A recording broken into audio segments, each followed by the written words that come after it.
In this video, we are going to be exploring polynomials. And in section 8.1, we are going to look at a lot of terminology. We're also going to look at how to classify a polynomial and add and subtract polynomials. This video will also cover section 8.2, which looks at how do we multiply polynomials by what we call a monomial. So to start out, we need to know what is a polynomial. And a polynomial is defined as an expression which is either a single term or the sum of terms in the form ax to the k power, where k is a non-negative integer. That means k, your exponent, needs to be a positive whole number. A polynomial is defined as a sum of a bunch of terms. So a polynomial contains terms, and you can link those together using either addition or subtraction would work as well. Let's talk about some examples of what a term would look like.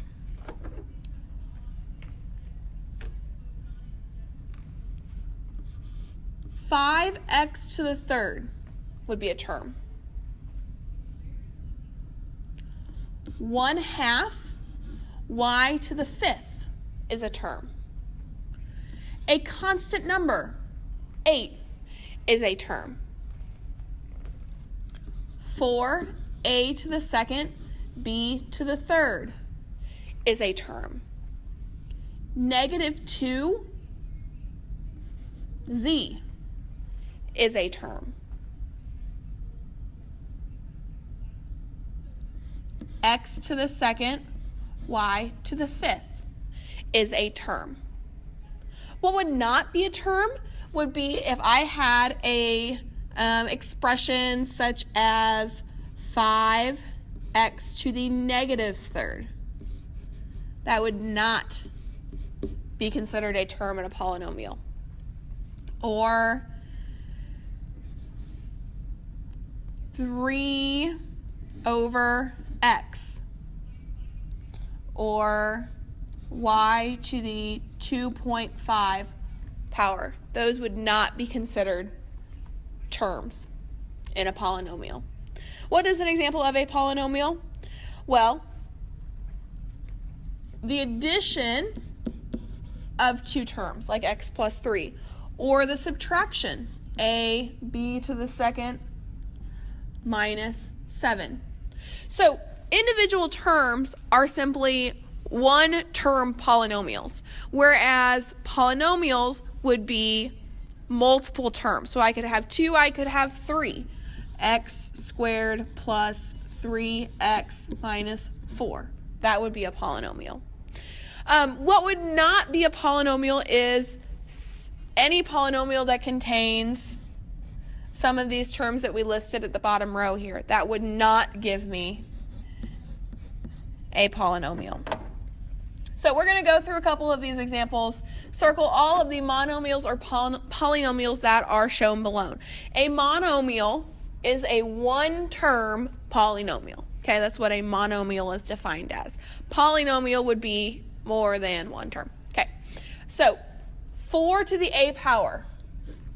That is not a monomial. It's a single term, but the exponent is a variable, not just a number.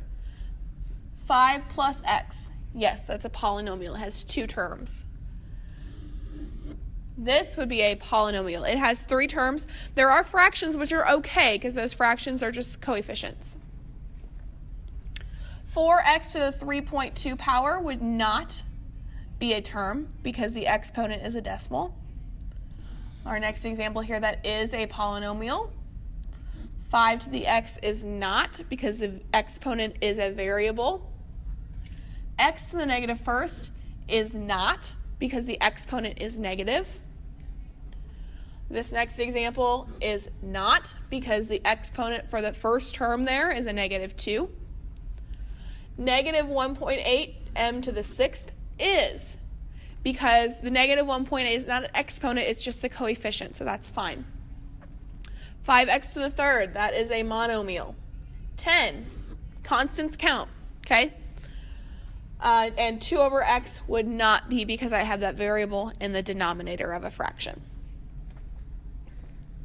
All right, let's get into some more terminology here. Each monomial or polynomial has what we call a degree.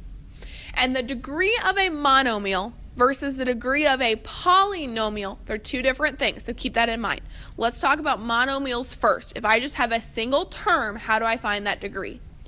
The degree is defined as the sum of all of the exponents of the variables. So you're looking at the variables, and what are the exponents? Find the sum. So for my first example, 5x y to the fourth, that would be 5x to the first y to the fourth. The sum of my exponents is 5. Therefore, the degree of this monomial is 5. 3/4 x to the first y to the first. Again, add together your exponents on your variables. The degree here would be 2. If I have a constant, there are no variables, therefore my degree would be 0. And our last example, 8x to the first, z to the third, y to the eighth. I want to add all three of those exponents together to get a degree of 12. Now, if you're going to find the degree of a polynomial instead, it means you're looking at multiple terms here. You want to look for the greatest degree of any term in the polynomial. So we know from what we just talked about that each individual term has its own degree. You're going to find the degree of each term, and then whichever is the largest is the degree of the entire polynomial. Polynomials are going to be classified by that degree value. That's what we're going to look at next. All right, so for our first example, we have 2x plus 3. So the degree of my first term is just 1 because of the x to the first. And the degree of my second term is 0 because it's a constant. So the overall degree is just 1 because my largest degree was 1. 7x to the third has a degree of 3, minus 5 has a degree of 0, plus 5x squared has a degree of 2. My largest degree is 3, and therefore that is the degree of my polynomial. Notice how we don't add those together, okay? We're just looking for the biggest. All right, my next polynomial is actually a monomial. It has only one term, so the degree of this term would be 5, so the degree of the polynomial is 5. Next, we have just a constant, -9. Any constant has a degree of 0, so the polynomial has a degree of 0. And our last example, our first term here has a degree of 2. Our second term has a degree of 4, so the degree of the polynomial is 4.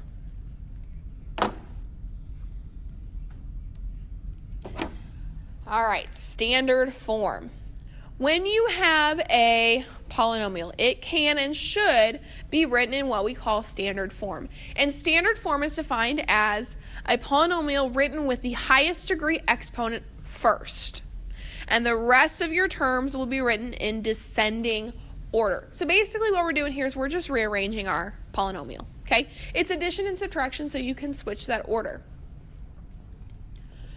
We'll start with 3 plus x. My degree here is 0 and then 1. So this should be written x plus 3 instead. So our next example, 6x plus x squared. Again, we need to flip-flop that order. So I would have x squared plus 6x. Next, we have 4x to the fourth. That's degree 4. Minus 2x to the sixth, that's degree 6, plus 7. So that middle term, the negative 2x to the sixth, should be our first term, followed by the 4x to the fourth, which was positive, so we do plus, and then plus 7 on the end there. All right, next we have a 4-term polynomial. We have 9 minus x to the fourth, that's degree 4, plus 3x, that would be a degree 1, minus 16x to the second, which would be degree 2. So I need to start my polynomial with negative x to the fourth, followed by minus 16x squared, plus 3x, plus 9. Last, we just have a constant, which is 12, so the standard form would just be the constant itself. Once your polynomial is in standard form, you can state what the lead coefficient is. And lead coefficient is defined as the number in front of the first term of the polynomial. So my lead coefficient for my first example here, we're just going right back up to the top, would be 1. For my second example, again, it would be 1. Remember, if the number is not written in front of your variable, we assume that that value is 1. For this third example, it would be -2. For our fourth example, it's a -1. And if it's just a constant, it's the constant itself, which is 12.